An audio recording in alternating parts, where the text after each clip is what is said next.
Ngape na ngakufa mena ngakufa. Ah bon? Ni arabe na za fève. Hein? Qui? On avait quoi? Ngape na ngakufa mena ngakufa. C'est-à-dire?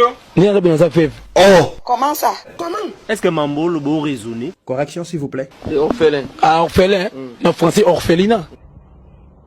Katae, Wazoba. Félicitations, ma petite frère! Comment on appelle ça là? Destruction de la langue française. C'est grave. Oui, les examens a bien passé. On a un vrai problème avec les Français. Ça avait passé très bien. On a franchi. Eh, franchi quoi? Les fouilles de avaient sorti. Ah! Obinini? Les fouilles de avaient sorti. Et tu as mis Zoba. Makassi. Passons. Yo le bini. Moi, je vais juste seulement parler que... Et maman! Déjà méga fait. Moi, je vais juste seulement parler que... Le problème, c'est quoi?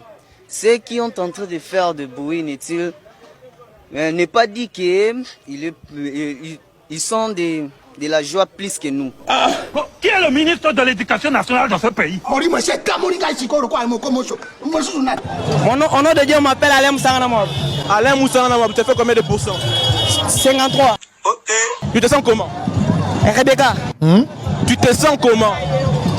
Moi? Ouais. Moussanganamab Alain. Oh. La question c'est... Tu te sens comment?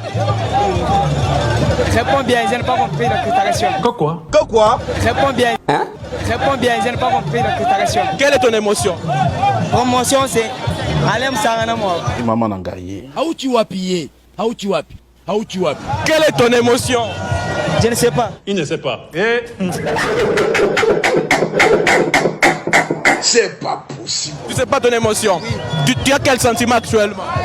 Pour ma petite sœur. Oh, Katae, Wazoba. Ça s'était passé vraiment très bien.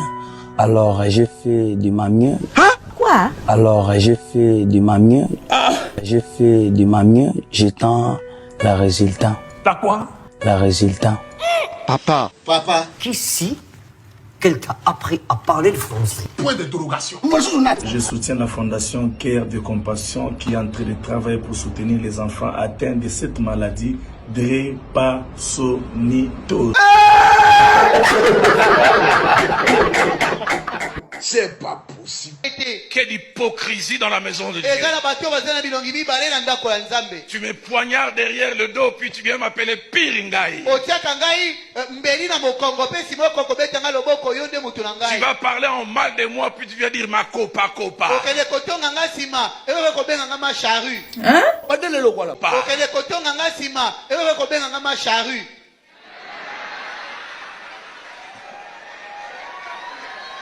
C'est pas possible. Comment on appelle ça là?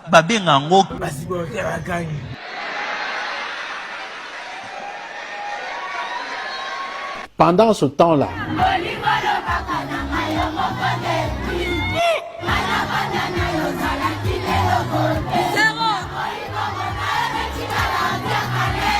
Ah, Nzambe Nangai, quel sont ta pays? Hein?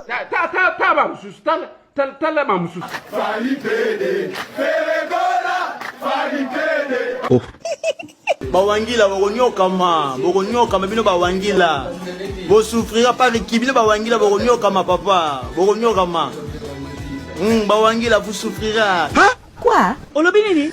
Bawangila vous souffrira. On a franchi. Eh, franchi quoi? C'est grave. Je t'ai fait porter cet anneau comme une signe d'alliance. Une signe d'amour. Ah! On a franchi. Eh, franchi quoi? Une signe d'amour. Hein? c'est plus mieux. Pendant ce temps-là, Soit ça ex na yo. Lelo. A contrôler ka vino malgré bokabwana. Lelo. A tuna ka information pas batu po a sepela soki yo zo kauka. Lelo. A moto anadaya. Pela sika. Moto. Allez katango. Asali promotion homosexuelle. Nani, monsieur? Monsieur. Nani? Monsieur. Non, monsieur. Évitez, s'il vous plaît, monsieur. Respectez s'il vous plaît. Non, monsieur. Il faut respecter. D'abord, il m'a appelé en Israël. Et c'est mon bal, après ça, mon bal plaît. C'était même pas ça. Et ça, homosexuel. Pour que vous voyez ça, va dans la biso. Respectez les autorités. On ne va pas vous laisser.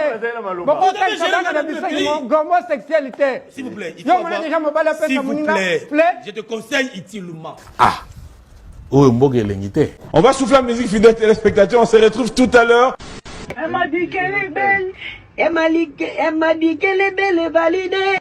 Elle m'a dit qu'elle est belle et validée. Voilà. Elle m'a dit qu'elle est belle et validée. Elle m'a dit qu'elle est belle et validée. Elle m'a dit qu'elle est belle et validée. Tcholeka. Voilà. Nianza suka robima tiko yopo okay na nini na. Elle m'a dit qu'elle est belle et validée.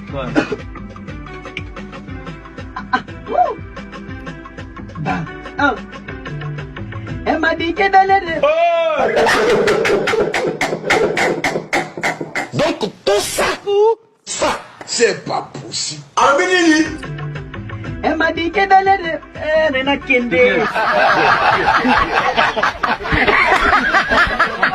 Il faut beaucoup de concentration pour notre pays. N'écoutez pas ce que les gens disent.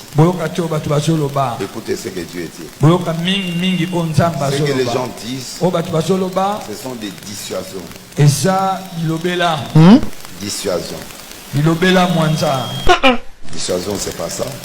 Dissuasion, ça dit que quelqu'un veut faire A, mais il montre qu'il veut faire A, mais lui il fait Z. Ne me corrige pas. Je crois, jour et vient de au Bundana interprète naïe. Ne me corrige pas. Tu veux me corriger? Non, papa. C'est moi qui ai la révélation. Voilà, français. C'est moi qui ai la révélation. Amen. Maintenant, tu veux. Bilobela veut dire, tu parles n'importe quoi. Mais là, quelqu'un a préparé quelque chose, mais il ne le fait pas comme il le dit. Ah bon? Le voun. Siri, c'est quoi la dissuasion? La dissuasion est une théorie selon laquelle on peut empêcher un acteur d'agir par peur des conséquences potentielles. Et viens de Nine Saloba Guinée Nikutu. Quelqu'un a préparé quelque chose, mais il ne le fait pas comme il le dit. c'est faux. Bon, problème c'est au leki. Fuite. Ok? Tu vas m'affronter le premier jour. Hein, mon interprète? Tu es en train de faire des bêtises là. C'est moi qui ai la vision. Ouais, comme il y a deuxième fois. C'est moi qui ai la vision. C'est moi qui comprends ce que je suis en train de dire. Toi, tu es en train de subir, tu interprètes ce que je te dis. Ne cherche pas la guerre avec moi. Tu vas tomber parce que c'est moi qui ai la révélation. Tu veux te corriger devant les gens pour montrer aux gens que toi tu parles mieux que moi. Non, c'est pas ça. Ok? Sois dans la parole. Concentre-toi. Naoudi musika na l'esprit mususu na la dimension mususu yo za la moto. Le yo za na Kinshasa za na l'esprit na ya. Donc mata.